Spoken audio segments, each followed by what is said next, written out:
नमस्कार मंडळी. तर घरातली सगळी कामं आरेकून मी चाललं आता आमचं गणपती बघू का, म्हणजे गणपतीची शाखा त्या शाळेत चाललं आहे. त्या गणपतीच्या शाळेवाल्यांनी सांगितलं आणि येऊन बघून जा आणि कोणतं हवं तो सांगून जा.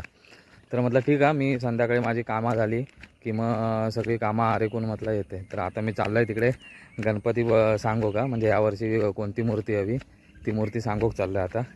तर पुढे बघा, त्याच्या शाळेत गेल्यावर आहे ना जवळजवळ लांब आहे जरा. जरा गाडी नसल्यामुळं जरा प्रॉब्लेम होता येऊ जाऊ का, गाडी जरा बंद पडली आहे. तर तर संध्याकाळचं मस्त असं व्ह्यू दिसतात तिकडे पुढे. आणि ही इकडे खाली इकडे बटवाडे आहे आमच्या गावातले. तर सांगायचं तात्पर्य एवढाच, कोकण हा भारी तर असणारच. तर इकडे परत साठसूट व्हायचं होता म्हणून इकडे बघितलं आहे, तर इकडे परत माकड होतेच. तर हे आपले पूर्वज दिसले माका बघून पळ मारला नाही.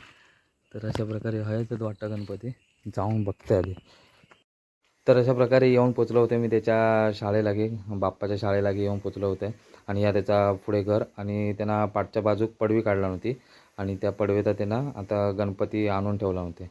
तर दाखवते तुमका, हे बघा. आणि तो पण तेवढा दिलो होतो. तर असे सुंदर आणि छान बाप्पाचे मूर्ती त्यांना आपल्या शाळेत आणला नव्हते.